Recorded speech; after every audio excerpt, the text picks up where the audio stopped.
Bonsoir ma chérie, comment tu t'appelles?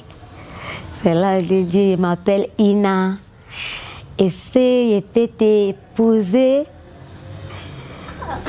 C'est là, et lui dit, bon, en fait, tu peux. On s'est marié le 25 janvier 2025 à Douala. Bon, moi, je m'appelle Jodop Woga Patrice Raoul. Je suis réalisateur de cinéma et passionné de l'entrepreneuriat. En même temps, je fais un peu d'agriculture. Moi, je m'appelle Angoussa Ina. Bon, moi, ce que je peux aussi dire, je fais aussi dans l'agriculture. Il y a de cela 3 ans, j'ai décidé de me rendre dans la région de l'Est. Déjà parce que j'avais appris que la terre de l'Est était fertile et je voulais aussi me lancer dans l'agriculture, étant donné que je suis passionné de l'agriculture. Et je sortais d'une grosse déception amoureuse, d'où la raison pour laquelle j'ai décidé d'aller à l'Est pour changer d'air et en même temps essayer de voir les opportunités qu'il y aura du côté de l'agriculture. C'est où j'ai décidé d'acheter 10 hectares de champs pour faire du plantain et du macabo. Ok. Comment le choix pour l'Est se fait très rapidement? Pourquoi pas l'Ouest où on fait la culture des pommes? Pourquoi pas l'extrême nord? Le choix de l'Est parce que il y a un monsieur qui était venu dans la boutique de ma maman et il a vanté l'Est. Voyez un peu, le monsieur a dit à ma mère que la terre à l'Est est bonne, le champ ne ment pas, tu fais le macabo, tu investis tant, tu gagnes tant. Il a un peu essayé de nous miroiter un rêve. C'est d'où la raison pour laquelle j'ai décidé de partir à l'Est. Et je ne suis pas parti seul. Je suis parti avec mes cousins, avec mes oncles et tout le reste. Chacun a acheté les parcelles de terre à l'Est. Et vous avez été élevé dans ce cadre familial-là où l'agriculture avait une place très importante ou bien? Non, non, non. Nous avons été élevés plutôt dans un cadre où le commerce a une place très importante. Le commerce, étant donné que ma mère est commerçante. Ouais. C'est plus le commerçant qui va à l'Est. Ouais. Un peu avant ça, vous étiez donc, avant d'aller à l'Est, vous étiez donc créateur de contenu, c'est ça? Oui, créateur de contenu, mais beaucoup plus réalisateur. Je faisais la création de contenu par passion, mais je faisais beaucoup plus en réalisation. J'ai réalisé 3 séries. J'ai réalisé une maquette de série. La série s'appelle Joker et une chaîne internationale a décidé d'acheter la série. J'ai réalisé Convoitise. Une série Convoitise, saison 1, saison 2, de la maison de production Déco Record. Vous n'étiez pas très connu aussi. Bon, d'une part, il fallait à tout prix que je sois célèbre parce que j'ai eu la chance de collaborer avec Blaise Option de la maison de production Orimo. Et quand tu collabores avec un monsieur célèbre comme lui, tu te rends compte que la plupart des sites de tournage qu'il a, il obtient ça uniquement parce qu'il est célèbre. Je vois un peu dans le cadre dans lequel on est ici là.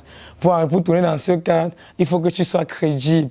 C'est que tu n'es pas crédible, tu ne peux pas. C'est que tu es un petit interne du quartier qui veut débuter. Ça va être impossible pour toi que tu aies accès au vrai site de tournage. C'est la raison pour laquelle je me suis fixé pour objectif d'être un créateur de contenu, d'avoir un peu de popularité et après revenir dans le cinéma. Plus en tant que réalisateur seulement, mais faire plutôt la production et la réalisation. Parce que j'ai déjà un carnet d'adresses dans le cinéma. Maintenant, il me fallait la popularité pour jumeler les deux et immerger dans ma carrière en fait. Et la popularité dont vous l'avez eue à l'Est, en 2021, vous arrivez donc dans cette région très enclavée. C'était quoi la première impression quand vous arrivez ce jour? Votre première impression, c'était quoi? L'accueil. L'accueil. L'accueil. Les gens de l'Est sont très accueillants. Très accueillants. Si c'est que tu pars à l'Est et tu as envie de rentrer, c'est que tu as un problème. C'est vrai, ils sont très accueillants et ceux qui sont encore plus accueillants sont les pygmées. Ouais, donc lorsque je suis arrivé à l'Est, j'ai aimé l'accueil et je me plaignais aussi du fait que je sois pauvre en fait. Je disais que non, je suis pauvre, je pouvais être dans tant. J'enviais ceux qui avaient déjà réussi en fait. C'est quoi la pauvreté pour vous? Bon, pour moi, la pauvreté, c'est d'avoir un manque d'argent. Hein. La première des choses. C'est même qu'il y a la pauvreté mentale et tout le reste. Mais mentalement, je suis déjà riche. Maintenant, j'ai envie de matérialiser la richesse par l'argent. Donc, je me plaignais du fait de ne pas avoir tout ce que je voulais dans ma vie. Parce que j'estime que je pouvais avoir plus que ce que j'avais le moment que j'étais à l'Est, en fait. Lorsque je suis arrivé à l'Est, j'ai vu les pygmées, comment eux, ils vivaient. Je me suis rendu compte que j'avais tout. j'avais la santé, j'avais le mental pour pouvoir transformer en richesse. J'avais même déjà un peu d'argent comparé à eux et je me suis rendu compte que le cadre dans lequel je sortais pour arriver là, vraiment, je n'avais pas à me plaindre. Et quand vous arrivez, est-ce que tout de suite là vous avez les champs, tout de suite là les gens vous disent bienvenue, on va vous donner les hectares de terrain pour cultiver? Non. Comment maintenant vous faites pour avoir les champs? Parce que Bon, lorsqu'on arrive, plus qu'on était en famille, on arrive avec le monsieur qui nous avait vanté les champs depuis la ville de Douala. Le monsieur nous vend les parcelles. Donc, le monsieur était en contact avec ceux qui pouvaient nous vendre les parcelles. On a acheté les parcelles. C'était la forêt. Il fallait abattre les arbres. Il fallait que cette forêt devienne un champ. Donc du coup, après ça, il fallait les employer aussi pour mettre les rejetons de plantains au sol, Et les gens les plus proches du site de travail, les gens les plus proches du champ étaient les pygmées en fait. Quand vous faites donc le choix de partir sur cette terre inconnue, c'est pratiquement un endroit que vous ne maîtrisez pas. Est-ce que, ouais, c'est vrai, vous êtes parti en famille et tout de suite là, est-ce qu'en famille vous a dit ouais c'est la bonne idée? Est-ce qu'il y avait des gens qui étaient réticents à l'idée de partir dans cette région? Non. Tout le monde était d'accord. Dans ma famille, c'est qui n'ose rien à rien. Ouais, un peu. Parce que quand tu fais déjà le commerce c'est un peu comme l'entrepreneuriat. Et l'entrepreneuriat, c'est prendre le risque. Du coup, faire le champ aussi, c'est prendre le risque. D'où la raison pour laquelle on n'a pas hésité, nous nous sommes lancés à fond. Et je tiens à préciser que celui qui n'a pas d'hectares, à minimum 10 hectares, parmi tous ceux qui sont partis acheter les champs. Et maintenant, est-ce qu'un jour, un jour arrive comme ça, vous rencontrez Ina? Racontez-nous comment cette belle histoire commence. Ok. Lorsqu'on évoluait dans les travaux au champ, on avait besoin de la main-d'œuvre, voyez un peu. Et la famille de Ina était la famille la plus proche du champ. Du coup, toute sa famille, tout ce que j'appelle ma belle famille aujourd'hui, venait travailler au champ. J'ai beaucoup aimé la simplicité, j'ai aimé l'accueil et tout le reste. Et je tiens à préciser que je sortais déjà d'une déception amoureuse lorsque j'étais en ville. Du coup, partir au champ pour moi était un moyen d'oublier tout ce que j'ai reçu comme choc. Et tout ce que j'ai reçu comme choc. Et il a fallu quelques temps pour que je me dise que bon, pourquoi ne pas me mettre en couple avec une fille de l'Est, déjà parce qu'eux ils sont accueillants. Et voilà, plus que la famille de Ina était accueillante et tout le reste. D'un coup, comme ça, et j'ai essayé, et voilà, ça a donné. Donc vous n'êtes pas tombé amoureux, vous avez juste décidé, il faut que j'oublie mon ex, et puis... Non. On peut tomber amoureux d'une personne parce que la personne est accueillante, parce que la personne est gentille, courtoise, et tout le reste. Voyez un peu. Je sortais d'une frustration dans la capitale et d'une grosse déception parce que j'étais en couple avec une fille. La fille m'a bloqué. La fille m'a bloqué pour fêter l'anniversaire de son gars. Du coup, j'étais choqué et j'étais offusqué. D'où la raison pour laquelle partir à l'Est était un moyen pour moi d'oublier la fille. Maintenant, quand vous rencontrez Ina, vous êtes face to face. Est-ce que c'est tout d'un coup le coup de foudre comme ça ou bien c'est venu petit à petit? Lorsque je rencontre Ina, tout d'un coup, c'est pas le coup de foudre. Tout d'un coup, je n'ai même pas son temps, il faut que je le dise. Tout d'un coup, je n'ai pas son temps, mais comme eux, ils sont en famille, lorsqu'on travaille au champ, à midi, on brûlait le plantain qu'on avait pris dans le champ des voisins à côté pour manger et tout. Tout se faisait tellement bien en famille, voyez un peu. Et moi, je me suis toujours mis dans la tête, pour être heureux dans un foyer ou dans un couple, il faut être accepté dans cette famille, voyez un peu. Et comme je me sentais tellement à l'aise avec la famille de Ina, tellement qu'eux, ils étaient tellement accueillants et tout le reste, moi je me suis dit que mais pourquoi pas? Pourquoi je dois avoir les maux de tête en ville alors que je peux tout simplement faire de ceux-ci ma famille? Eux, ils m'acceptent déjà pour rien, ils ne me demandent rien, il n'y a aucun intérêt en retour. Voilà, c'est où je me suis rapproché vers celle que j'avais plus d'attirance et tout le reste. Bien l'attirance pour elle. Ouais, parce qu'il y a plusieurs filles dans sa famille en fait. Je me suis rapproché vers celle pour qui j'avais plus d'attirance et tout le reste.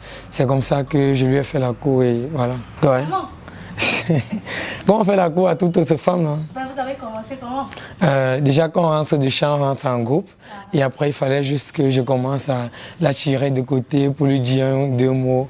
Et voilà, je préfère garder ça là, c'est la secret en fait. Je suis un peu timide. Alors, Ina, le premier mot qu'il te dit, c'était quoi? Bonsoir ma chérie, comment tu t'appelles? C'est là qu'il dit, je m'appelle Ina. Essaye et peut t'épouser. C'est là, et lui dit, bon, en fait, tu peux. Il a directement demandé, est-ce que je peux t'épouser? Oui. Ah, C'est parce que je voulais le sourire en fait. J'étais fatigué de tout ce que j'avais traversé en ville comme situation. Je voulais un peu... Ouais, parce que je suis le genre de personne, j'ai envie de me concentrer dans une relation amoureuse pour penser projet. Si le cœur n'est pas bien posé, la tête ne peut pas réfléchir à autre chose. Donc je voulais me stabiliser le plus tôt possible. alors quand il dit bonsoir ma chérie, je veux vous épouser, là c'est quoi votre réaction? Un beau garçon comme ça, intelligent, ambitieux, qu'est-ce que vous vous dites? Il blague ou bien? Oui, je me suis demandé s'il blaguait, alors qu'il ne blaguait pas, alors que c'était la réalité. Et c'est comme ça qu'il est venu vers moi. À partir de quel moment vous comprenez que ouais, le gars il est sérieux? Bon, c'est par rapport à son comportement. Mhm. Qu'est-ce qu'il avait qui vous a plu? Bon, c'est ce qui nous est plus sur lui parce que quand il passe chez nous, il nous garde les petites choses, les riz, les poissons. C'est donc là qu'on lui est prêt avec deux mains que non. Ça, c'est un beau fils complet. Il est sérieux. Que c'est un mari, Oui. avant d'être un beau-fils Oui. pour la famille. Oui, c'est un mari. Mhm. Est-ce que vous pouvez un peu nous parler de votre parcours? Vous êtes né à l'Est, Oui. vous avez grandi là-bas. Oui, Dans quel cadre de vie avez-vous grandi? Dimaco. Est-ce que vous avez fait des études? Comment elle est la vie à l'Est? Bon, quand on grandissait, Ouais. bon, si c'est pour vivre, on vivait trop un peu en forêt. On vivait trop en forêt. La vie en forêt, elle n'est pas facile. C'est trop facile. C'est facile? Oui, En quoi? parce qu'il y a tout en forêt. Ouais. Il y a Oui. quoi par exemple? Bon, je peux dire, il y a les viandes, il y a aussi les compliments, tout en forêt. Et il débarque comme ça, après il vous dit je t'emmène à Yaoundé, Oui. à Douala, et puis vous-même sur les réseaux sociaux. Oui. Comment vous sentez aujourd'hui à vivre cette nouvelle vie-là? Non, la vie qu'il nous a mis dedans là est bien. C'est une bonne vie. En quoi est-elle bien, par exemple? Qu'est-ce qui a changé dans votre vie depuis? Bon, parce qu'il est parti nous faire sortir dans la souffrance. Oui. Quand vous en parlez avec vos proches, qu'est-ce qu'ils vous ont dit? Le truc c'est quoi? Lorsque je quitte de la ville, lorsque j'étais en ville, je sortais avec les mix. Vous voyez un peu? Ouais. Oui. Vraiment les filles du top. Et voilà. Maintenant, je viens dire à quelqu'un aujourd'hui que je suis en couple avec une fille de cette localité. Il a fallu du temps chez mes proches pour comprendre que non, là je suis sérieux et j'ai fait mon choix. Et le choix de la grossesse, c'était une manière pour vous de leur dire que voilà, je suis sérieux? Non, Ou bien quoi? non. Depuis la première approche, j'ai demandé est-ce qu'on peut se marier. Du coup, qui parle mariage, parle famille. Vous voyez un peu. Maintenant, du côté de l'Est, il n'y a pas de pression comme chez nous à l'Ouest. Parce qu'à l'Ouest, c'est impossible que tu prennes l'enfant de quelqu'un, tu es enceinte et tout le reste. À l'Est, l'enfant est permis, l'enfant c'est un laissez-passer. L'enfant n'a pas la même valeur. Bon, quand je dis le mot même valeur, c'est pas au premier degré.